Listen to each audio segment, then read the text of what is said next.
Let's talk about how difficult it is to build relationships with disruptive kids and what you can do about it. When kids are really disruptive in your class, they tend to, it tends to be a pattern, and that kid does it over and over. And every time you see them, you have an automatic thought that they are going to be disruptive. And that's part of the problem. And we all know that some kids, we love all of our kids, but some kids make it harder for us.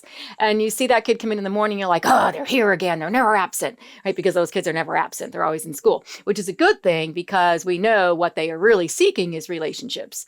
And so we have to be able to look past the behavior, really see that behavior from a different lens. So when I see the disruption, I'm always looking past it going, what is he getting from it? What is she getting from it?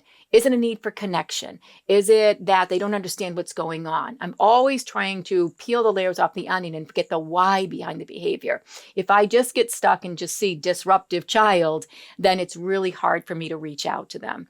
The best way to build a relationship with a disruptive child or a child who demonstrates disruptive behavior, remember, it's the behavior we're concerned about. It's not the child's identity, is to meet with them one-on-one.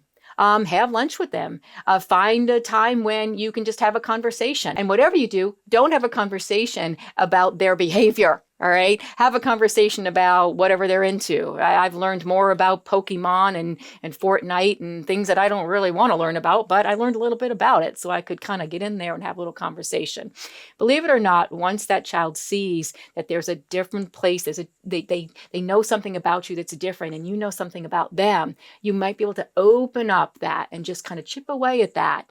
And you'll get less disruption from the child and you'll have a much better relationship. You won't get rigor without relationships. Thanks for watching. Please hit like, subscribe, and leave a comment.